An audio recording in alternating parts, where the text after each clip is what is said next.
panel for the evening, or afternoon, which is the craft of memoir. And I'm going to introduce Sean Prentiss, who is our moderator, and he's going to take it from here. So. Good afternoon, everyone. I'm excited to moderate this wonderful panel. We have three great panelists. Starting to my left is Thomas Christopher Greene, and he's a critically acclaimed author of 6 novels and one memoir and stories. His fiction has been translated into 13 languages. His 2014 novel, The Headmaster's Wife, was an international bestseller, and his 2007 novel, Envious Moon, was longlisted for the Dublin International Literary Award. Tom is an educator who founded Vermont College of Fine Arts, and he served as president from 2007 to 2020. He was my boss for, 3 or 4 or 5 years and never fired me. Thank you. You're welcome. He is a restaurateur who owns Hugo's Bar and Grill in Montpelier, which is open tonight. It is. All right, so go get a great meal there. And he's a native of Worcester, Massachusetts. He's lived in central Vermont for 30 years. Next, we have Adrie Kusserow, sorry, I lost my voice there, and she is chair of St. Michael's College's Department of Sociology and Anthropology. She received an MTS in Comparative Religion from Harvard Divinity School and a PhD in Cultural Anthropology, also from Harvard. For over 2 decades, she has worked with refugees locally and internationally, mainly in East Africa and northern India. Along with the Lost Boys of Sudan, she co-founded the NGO African Education and Leadership Initiative. She has written 4 books, 2 books of poetry, Refuge and Hunting Down the Monk, a memoir and prose poems, and an ethnography of American individualism as well. And then finally, Rob Mermin ran off to join the circus in 1969. He trained with the mime master Marcel Marceau, who became a lifelong mentor and friend. In 1987, Rob founded Vermont's own Circus Schmirkus. Rob's many honors include the 2008 Governor's Award for Excellence in the Arts. His new memoir, Circle of Sawdust, a circus memoir of mud, myth, mirth, mayhem, and magic, chronicles his early adventures in the European circus world. I'm Sean Prentiss. I'm the author of Finding Abbey, The Search for Edward Abbey and His Hidden Desert Grave, and also a book of poems, Crosscut Poems, and I've got some textbooks as well. So we're going to talk about memoir, and we're going to maybe start really broad and then move from there. Especially, I want to hear how their very unique lives informed the writing of their books. But I wanted to start out with just a basic question, especially since you're all coming maybe from different fields to memoir. What is your definition of memoir? What do you consider memoir or autoethnography as well? So I don't care how we answer these. Let's start. Me? Yeah, you start, I think. Okay. Oh, you're right. Can you hear me? Okay. Well, let's see. So for me, memoir is, it's probably not the usual understanding of memoir that you have in the sense that I think of the importance of a memoir including cultural components of the self. So a real sense, sort of a cross-cultural perspective on the self, not just I was born, a kind of psychological linear portrayal of the self. So, you know, I'm a cultural anthropologist, and cultural anthropologists do field work. And so I do a lot of qualitative research. Again, most of it's been around refugees. And again, they have a term in my field that's called autoethnography, which is at the beginning of my book, and I'll just read you the definition of that. But autoethnography is qualitative research using self-reflection and writing to explore personal experience and connect this autobiographical story to a wider cultural and social meanings and understandings. So a lot of my memoir is about connecting my own personal to the larger cultural beliefs, meanings, values, etc. Well, I never actually thought I would write a memoir, so I feel like I've only written fiction my whole life, so I guess for me a memoir is kind of writing honestly about yourself, which I think sort of defines kind of what a memoir is compared to fiction, which is sort of writing dishonestly about yourself. They're kind of two sides of the same thing in a way. Different than an autobiography, right, which is like sort of a story of your life. A memoir is kind of gets at certain aspects of a thing you want to say about yourself to people. The book I wrote, which is called Notes from the Porch, Tiny True Stories to Make You Feel Better About the World, was something I did during COVID. I have a lot of followers on social media, and when we were in sort of the heart of COVID and quarantine and the rest of it, people couldn't do anything. I was seeing there was all these like heroes out in the world doing heroic things, first responders, doctors, nurses, people, risking their lives to help others. I couldn't really do anything like that from my house in Montpelier. But what I started to do was to write a story every day, a small, tiny story every day, to friends of mine who were around the world who followed me on social media. And the response to them, said that I should probably try to compile them into a book, and that's what I did. And I never really thought about it as a memoir, because some of the stories are about me, some are about other people. But I think what characterizes it, and getting back to what I started to say, that I think is most important in memoir, and actually most important in all writing, I was joking about dishonesty in fiction, but it's really the idea of writing honestly and with just sheer vulnerability about yourself. I mean, in a way that you're like, oh wow, a lot of people are going to read this, but it doesn't matter because I'm being truthful and I'm being honest about what I'm trying to say. Okay, I agree with both of you. I understand a memoir as being either a specific period of your life that you want to write about. It's not a chronological autobiography, but it's a specific period or specific theme in your life.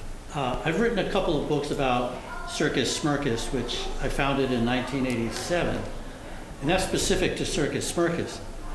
This book is more of a memoir because it's about my early adventures running off to the European circus to find out what the traditional circus world was all about, come back and take what I learned over there, start my own circus, hopefully with young people performing. And so the stories I tell in this are about all the adventures I had in the European circus world, which is really only about a dozen years. So a specific period of time, but the theme encompasses everything that followed in my life after that. So that's how I see this book as a memoir. So leading off of that, again, you all come from different fields, different writing styles. What made you want to write a memoir? What made you want to spend the days, weeks, months, years reflecting on this time, these cross-cultural experiences, these international experiences that we were all going through? What made you want to write a memoir?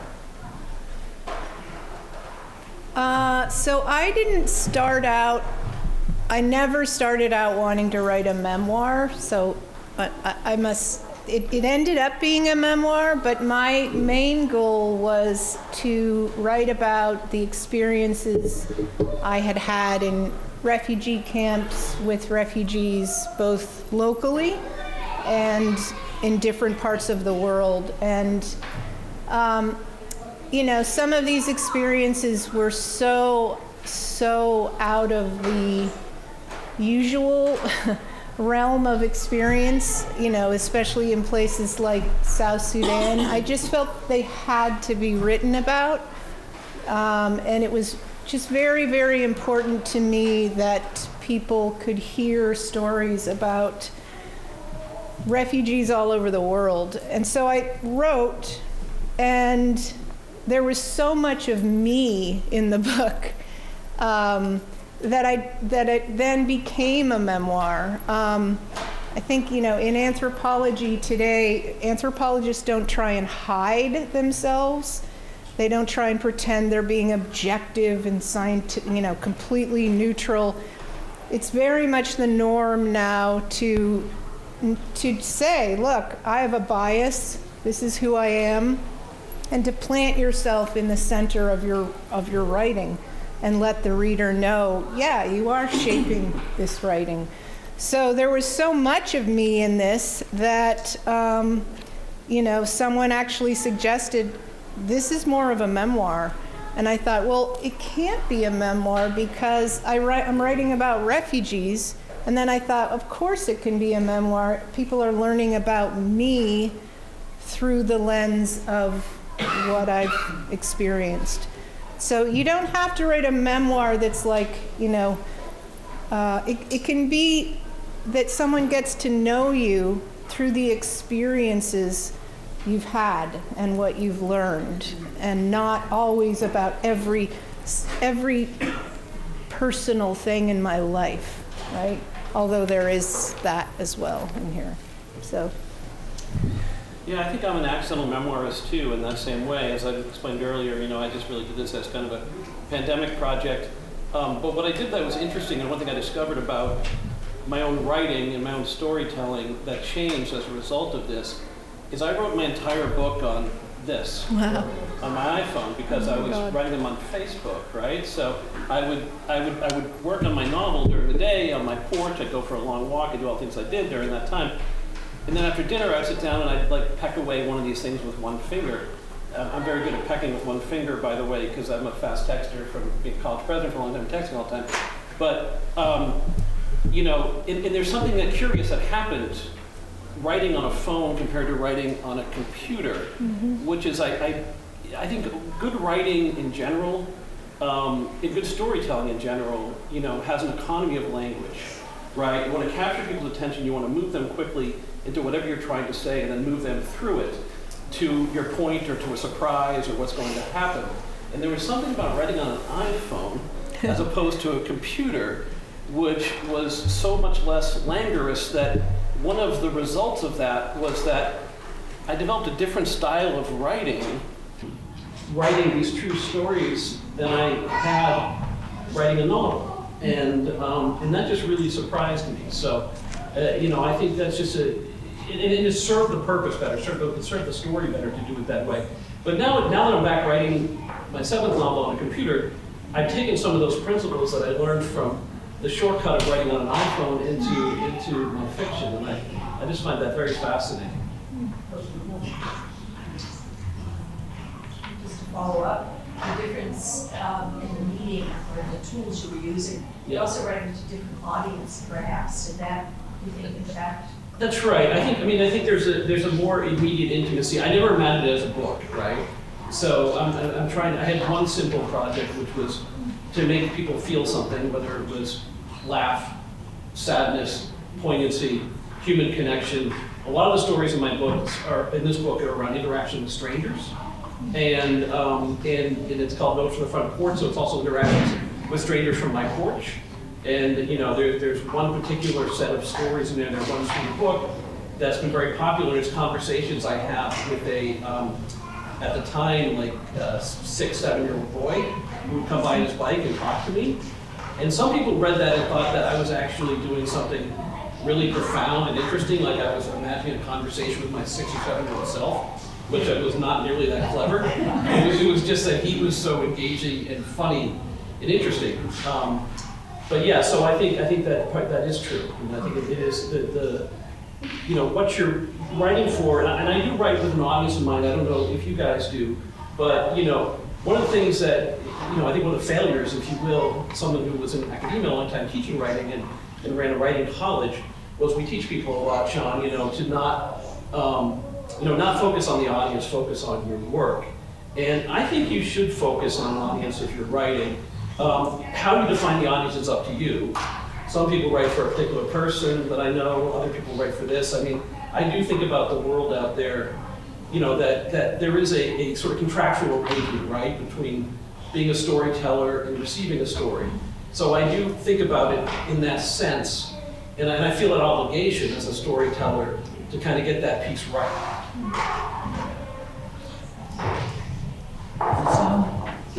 Say something? Yeah. Storytelling, exactly. People ask me, how did I remember so many of the details in the stories that I'm writing about here?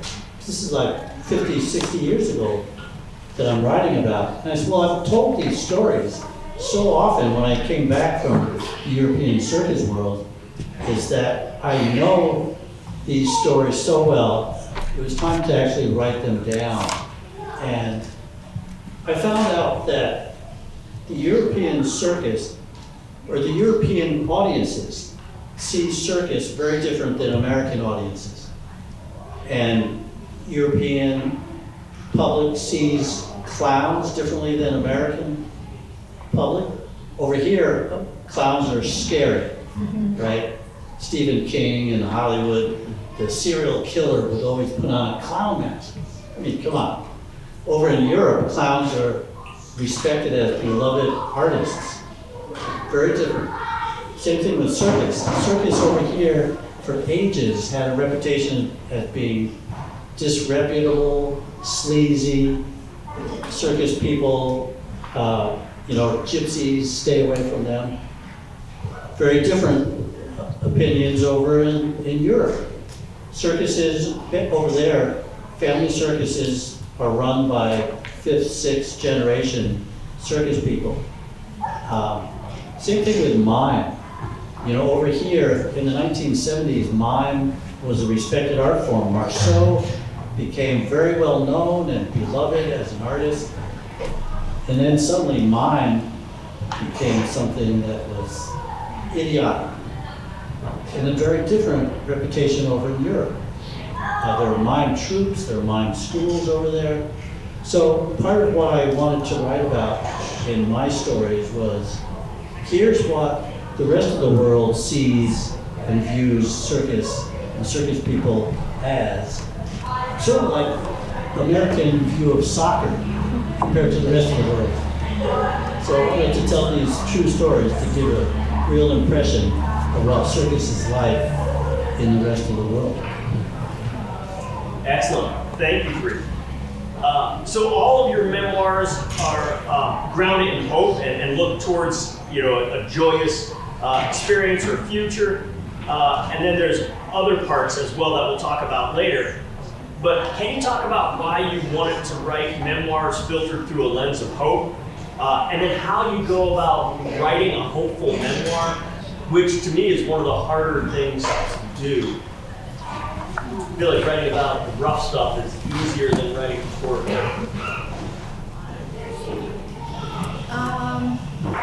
So I will say I'm really pleased that you found this a hopeful memoir, because I hadn't thought of it that way. But I am a big believer in the importance of language, especially poetic language, to take us to places of subtlety beneath the kind of cheap versions of reality we get with conventional wisdom. And so I think I am a firm believer that the more we can kind of uncover assumptions, learn about cultural myths and beliefs, get at places of reality that are truly more subtle than what's being churned out on social media, the more power we have to change the world. And I truly believe that language can take us to those extremely subtle places which make up the world. The cheap, generic versions of reality aren't getting us very far. The more we can have of these, I'd say, more subtle depictions of reality, the better chance we have of being able to affect some kind of change. So. Yeah, I think writing this book, during COVID, and during that particular quarantine time of COVID, I was so aware of how much my world had shrunk. I used to travel a lot for work. I was in New York City a lot, other places. Now I was basically on like my house, one street. My daughter and her mom lived 100 yards away, 20 yards away in another house, and I would see them once a day. Other than that, it was just sort of me and whatever came my way in terms of traffic in this neighborhood of Old Victorians that I live in, and I just discovered Rob lives in too. We're neighbors, which we didn't know, unfortunately. In this sort of little web of here. And so I had this revelation, I think, during that time that I've been kind of noodling with for a couple of years, which is the idea of, it really feels like in the kind of fractured world we live in right now, that to the extent we're going to have progress, it's probably going to happen locally for the most part. And so storytelling, again, I see as sort of it's not a civic responsibility, but there's a piece of it that has sort of, like as I said earlier, kind of contractual arrangement. But all storytelling in writing ultimately is an act of hope. It's an act against nihilism. You're saying that your voice matters, your words matter, stories matter. It's not as optimistic as, like, say, marriage, but it's optimistic in the sense that you're fighting against the darkness by creating a narrative that you think other people are going to care about and want to read. And so I think out of that kind of construction, hope sort of emerges sort of organically and naturally. Yeah, I would say that circus, as a cultural institution, is a very hopeful thing. As opposed to sports or other kinds of arts, it's non-competitive. Oh, can I ask a question, please? How many of you have ever actually seen Circus Smirkus perform? Oh, nice. Well, then when you watch these teenagers performing, it gives you a real sense of hope for the future. Because these kids work together, they work 12-hour days. What teenager is going to do that unless they're doing something that they love? So you have to find out what young people love to do and then nourish that and encourage them to do it. And circus does that. The kids learn that they're not showing, when they're performing in the ring, they're not showing off.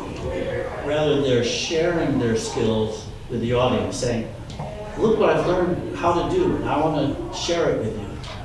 And that just itself is a very hopeful kind of attitude in life. Oh, well, I hate to take us into the darkness now. After all those beautiful ideas, Tom, you were talking about the act of hope and the sharing from Rob. And they're all these memoirs are grounded in hope, but they all deal with some larger adversaries.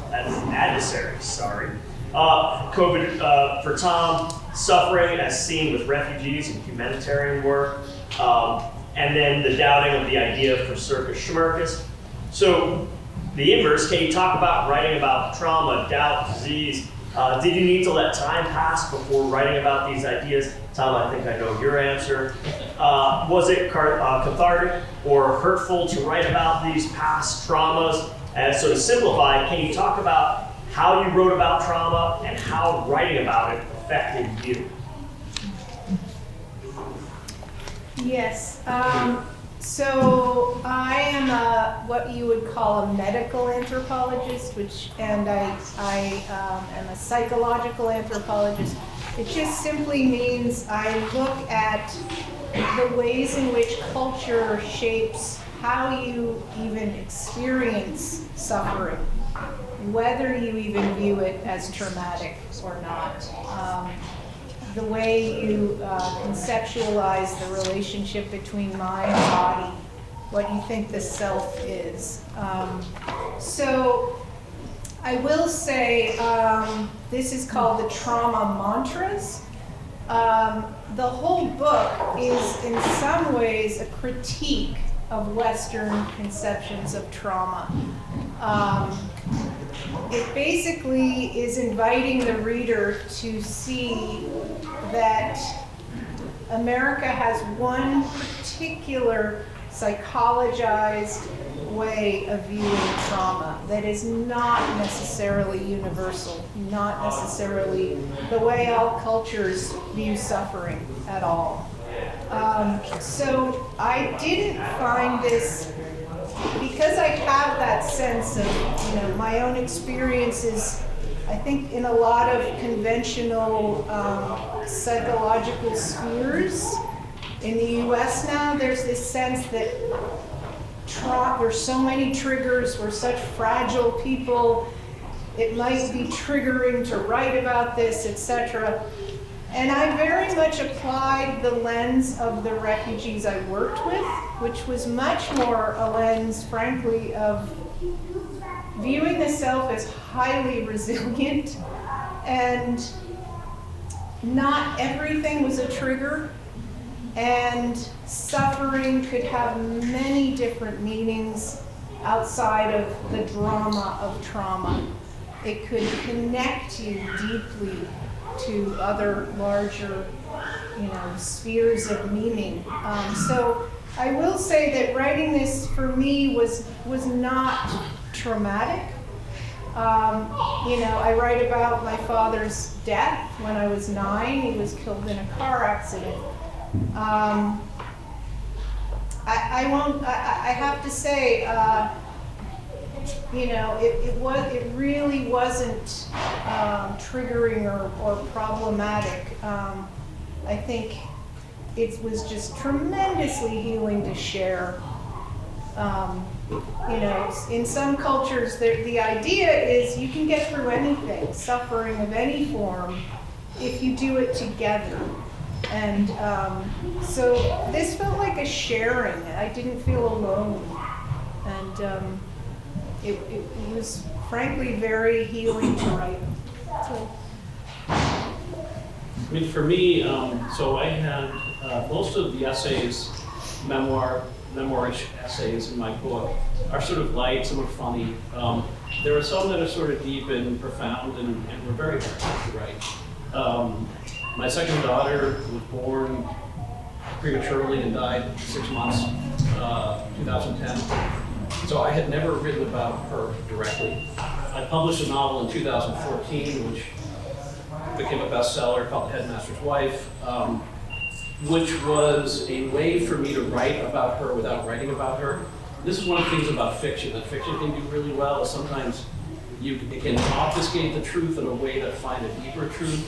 And so I actually wrote a novel about a couple who's lost their son in Iraq in the war, and then they, and he loses his mind. So that novel opens with the headmaster of a boarding school in Vermont found wandered naked through Central Park. He begins to tell the story to the police. But within that book, I really, you don't quite realize what that book is about until you do realize what it's about. But within that book, there's sort of a deep exploration of grief. But I had never written about my own experience until this book.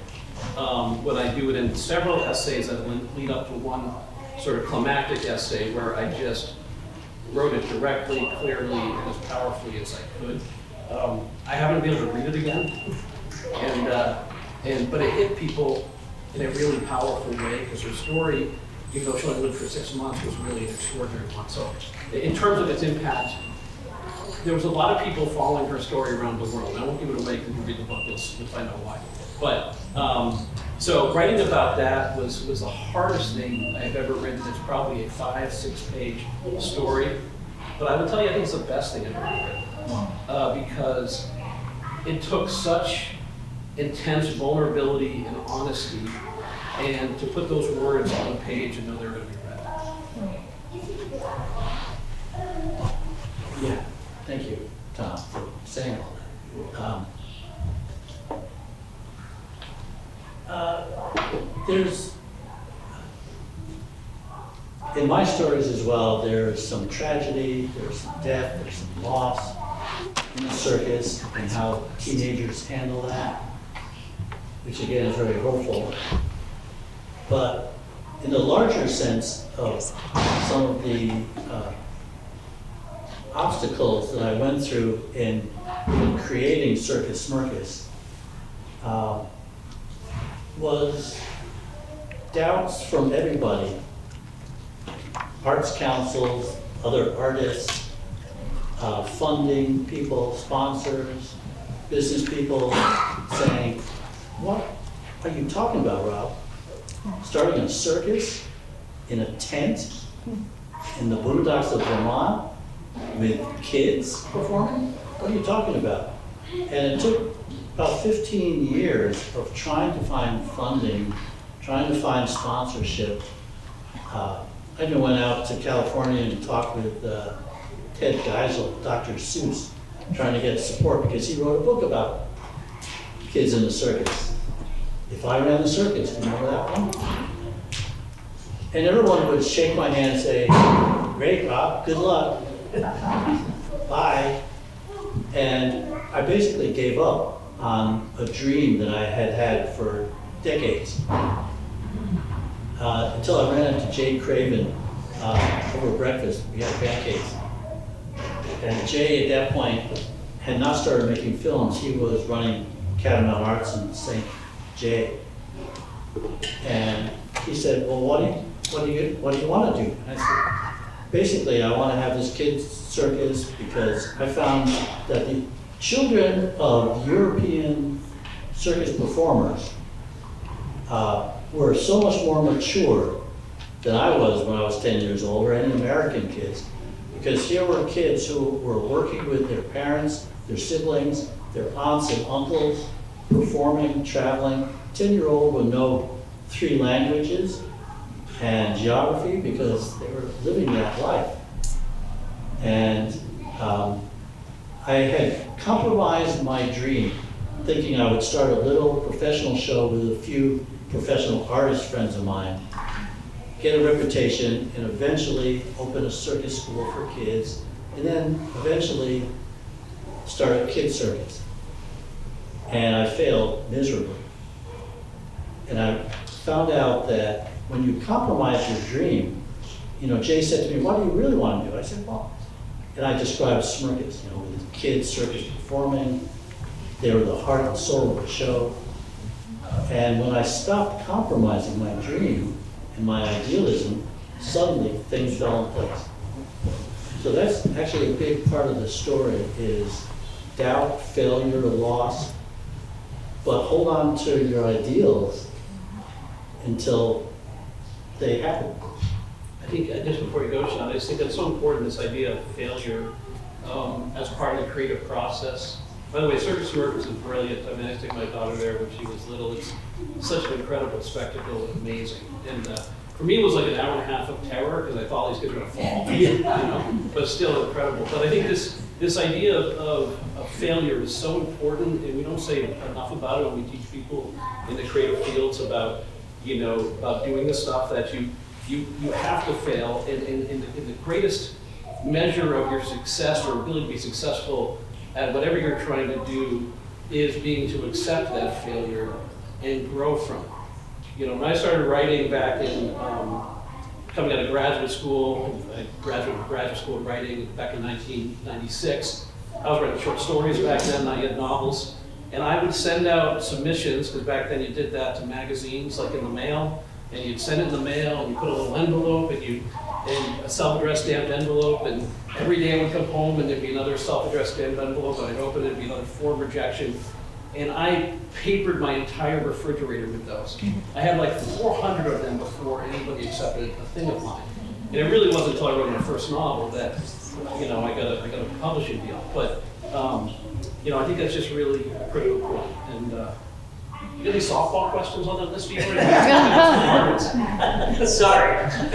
Well, we have about time for 2 more questions, and then I want to open it up to you all so that we can get your great questions. I think this one will be a softball. Okay. Because this is about you. All right, so I think I can say this, you're primarily grounded all in other arenas. So Tom, you're best known as a novelist and then former president of BCFA. You also own Hugo's. Adrie, you are a cultural anthropologist. Rob, you're the founder of Circus Schmirkus. So what I'm wondering is how those other careers' expertise helps with memoir writing. So what did they give you, or her? How do they affect? How about that? Is that a softball question? That's good, yeah, that's good.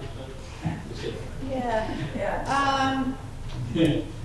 I think for me, as a poet, it has helped tremendously, as well as in this book, I think. One of the main things that I have heard from, say, editors or the people who publish these books is, wow, this is a cross-cultural perspective we don't usually get in a lot of, say, poetry.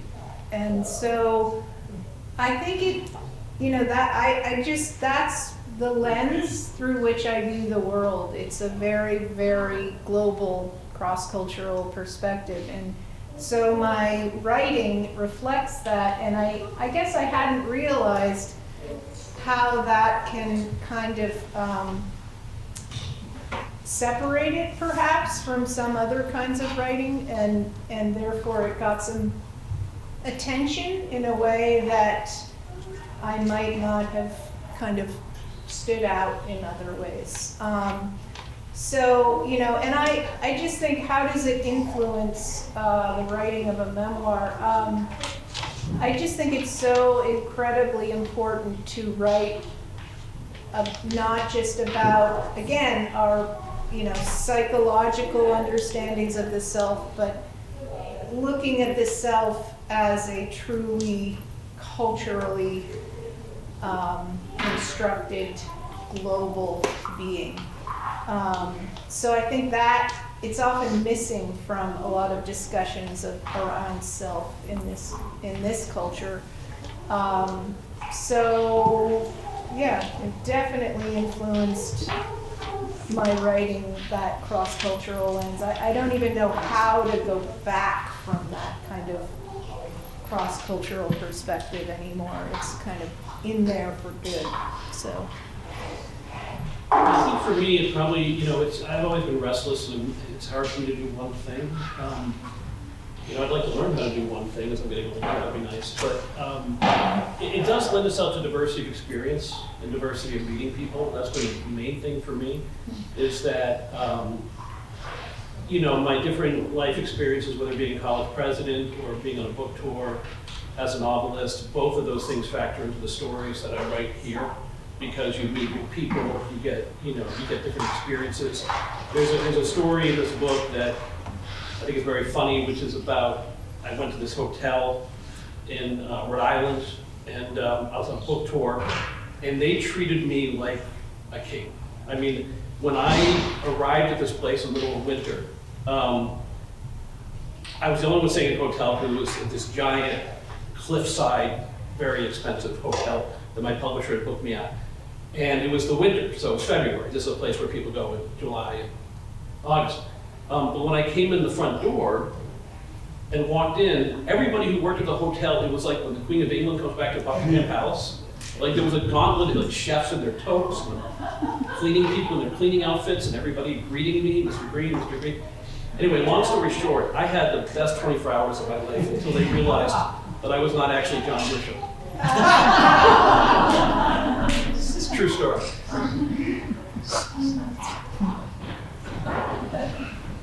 Well, writing a memoir involves words. And as a mime, it's a very different thing. But Marcel, once you got him talking, you couldn't stop. He was amazing. He spoke many languages: French, English, German, Spanish, Russian. He was a great talker. He talked in metaphors, just the way he performed. It was very poetic. But you couldn't stop him talking once he was being interviewed. And he was fascinating. So I just decided to follow his lead and not talk so much, but write. So I have another book in mind, which actually will be about the legacy of Marceau. And I want to try to do for the art of mime what I hope I did with this book about showing the traditions of circus and the depth of the art form. Because people, especially in this country, have no idea of the depth of the art of mime and what Marceau gave to the world. So, and there are a lot of funny stories about working with him and his teacher. I found him, Etienne de Croux, 80-year-old man still teaching in the basement of his apartment. People don't realize that the master also had a master. So that's the next one. So I've got one last question. It's going to be a rapid fire question. I'd love to have this one wrapped up in the next 3 or 4 minutes, so we have 15 minutes for our wonderful audience. If you had to give one piece of advice to someone trying to write a memoir, in the process of writing a memoir, what one piece of advice would you give? I'll jump in and say, be really personal. Be honest about your feelings and who you are. Because that's something I questioned other writers when I was working on this. How much do you give of yourself? And not just telling stories, but who you are in the telling of those stories. And that's something that I had to accept and work on, is to, okay, let me put myself in these stories, not hide. Yeah, I would echo that degree. I mean, I think pull off the facade that people see and do that in a vulnerable way, because it's, it's a hard thing to do for a lot of people. Not doing it is what's going to make the book interesting. Yeah, I think, whenever I've been a little bit dishonest about myself, it shows in the writing, and it's almost like you can feel it. And so authenticity, it's so important in writing.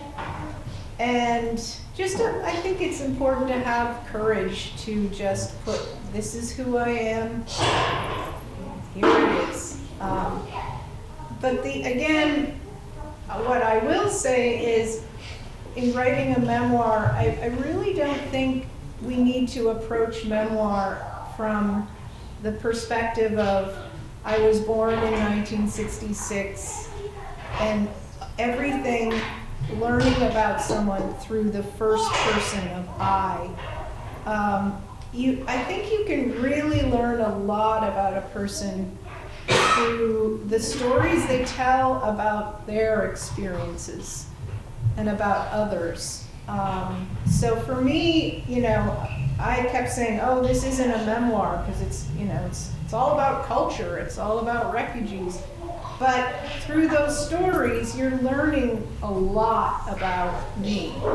And memoir, yes, it's personal, but you can learn a lot about the personal by kind of adopting different lenses through which to view this self. And that could be through the places you've visited, the experiences you've had. It doesn't always have to be, I am X, Y, Z, right? So that's what I would recommend. Excellent, thank you. I would love to hear what questions you have. Okay, I like journal. I write every night. It's what I did. And if you have not mentioned that at all, I'm just wondering whether you all keep journals. But my other question is about failure, which is that my interest is, for my life ever, has been about nuclear weapons. And I've been a political activist on that subject, where there's only total failure there. So how are we going to get anything positive out of that?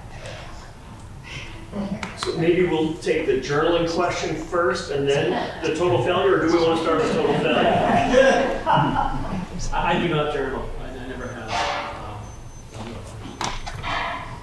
I'd say I'm a pretty obsessive journaler. There's also in anthropology, there's this, you always write up your field notes.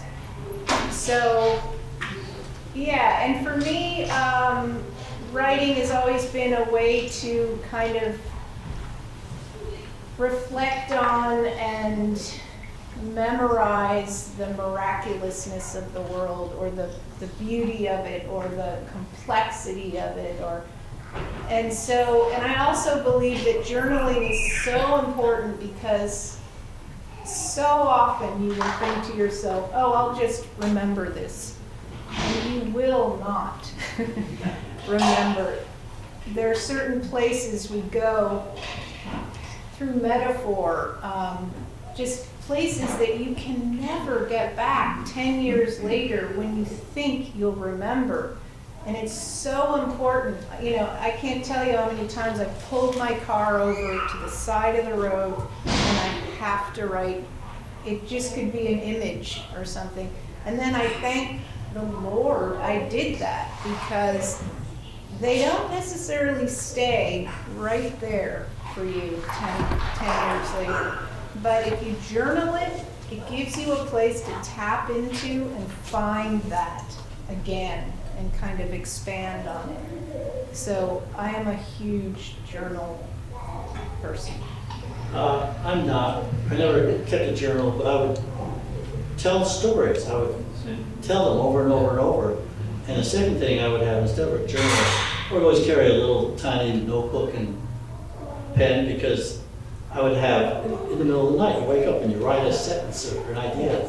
So I've got little pieces of paper everywhere, under the bed and in the car. So that's my kind of journal.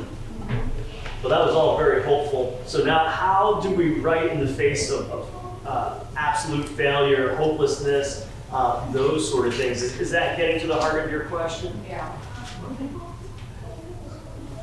I mean, I'll go back to what I said earlier. I mean, I think all writing is an act of optimism, you know, and I think that when it comes to big intractable problems like you're talking about, you know, change is always a much longer horizon than any of us would like, and but the work you're doing doesn't diminish the work you're doing. You know what I mean? I mean, I think that's your activism is not in vain.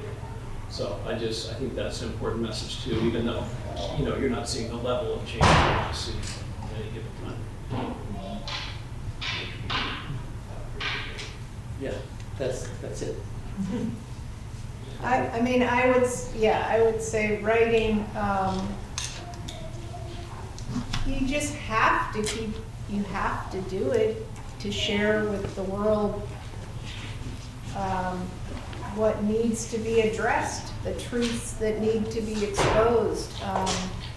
You just have to keep believing this is truly important, and it is.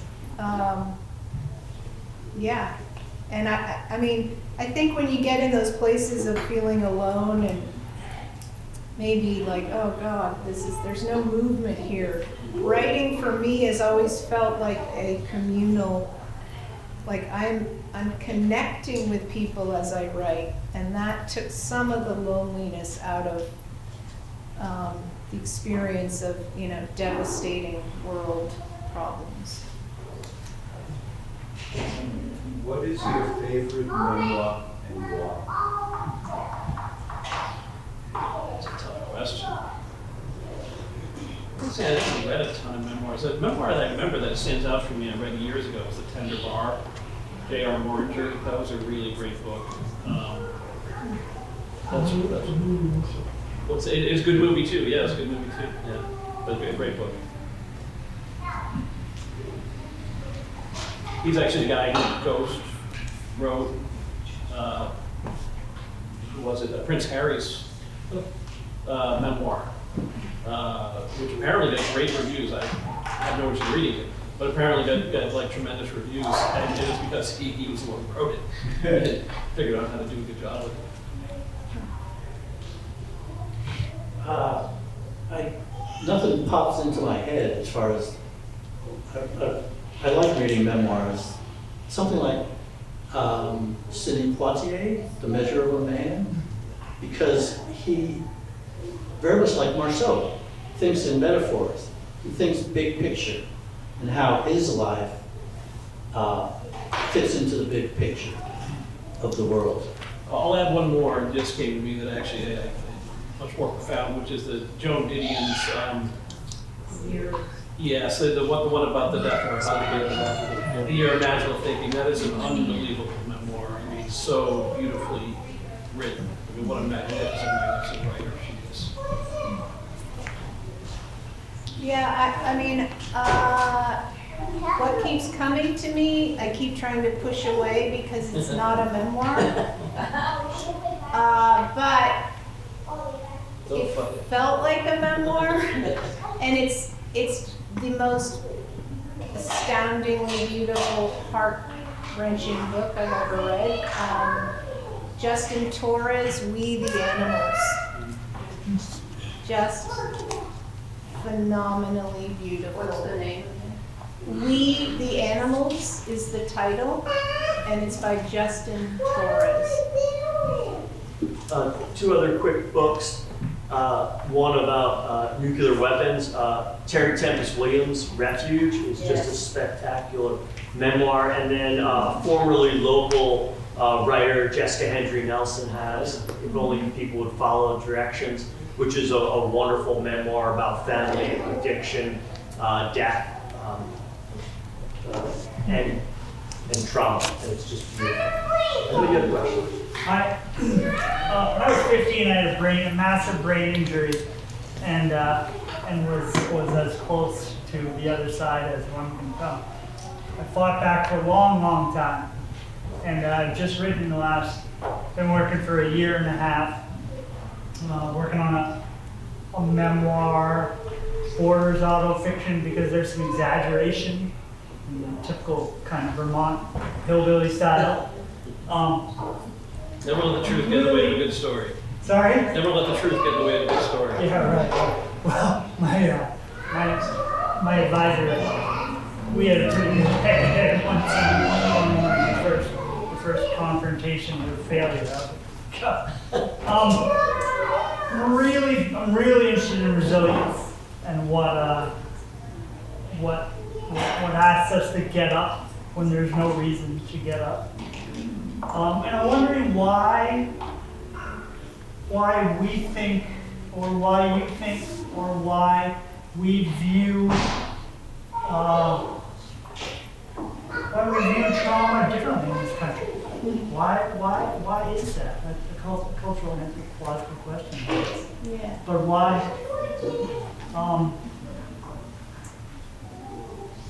I guess that's, there's so many questions. But. So, yeah, I would say I never realized, again, until I left this country, how unbelievably individualistic we were and how unbelievably psychologized we viewed everything through the lens of the psyche. And what I'm trying to say is, in so many of the other cultures that I have worked in, trauma is viewed collectively. It's viewed, and not even psychologically, it's often viewed through the lens of gods, environmental, historical, tribal, animism.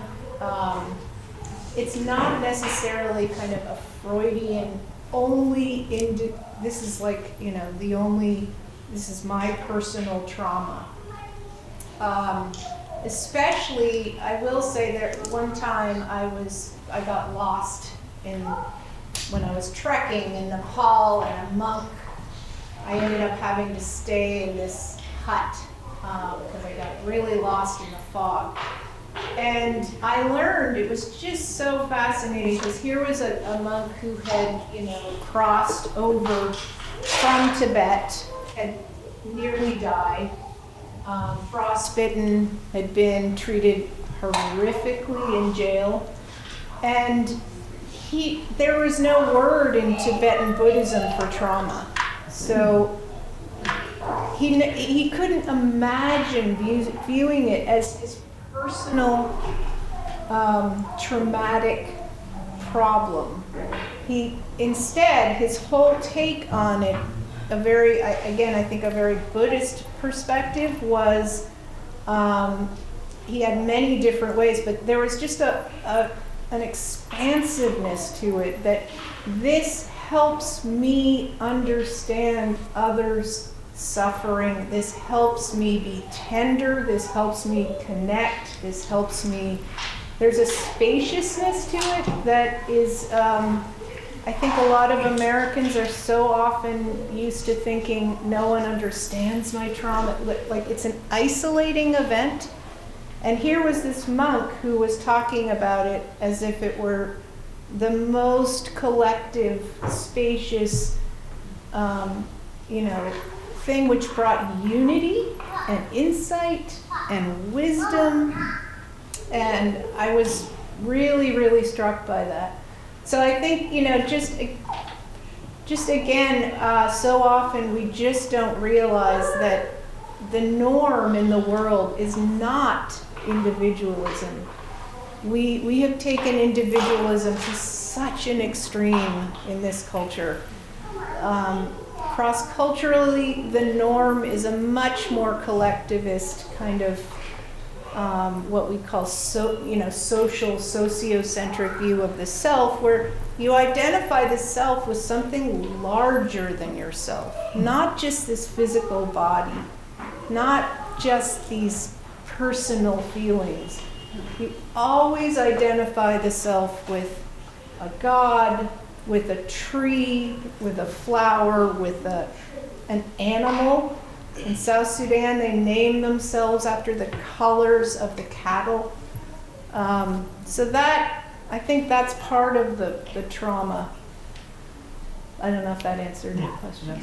And we probably have 2 minutes left, so Rob or Tom, do you want to, are you sure? Rob, do you want to add anything? Oh, talk about identification. Marceau described the art of mime as an identification with the essence of all things that surround us. In memoirs, a lot of English memoirs seem to be about overcoming obstacles, disease, trauma. When I write about mime, I talk about how mime has helped me in many ways. I was diagnosed with Parkinson's like 10 years ago, yet mime and understanding the awareness of identifying with all things that surround us has helped me manage the symptoms of Parkinson's. So it helps me empathize with others who go through it, with others that I teach. So that idea of identification through your memoir, I think is very key.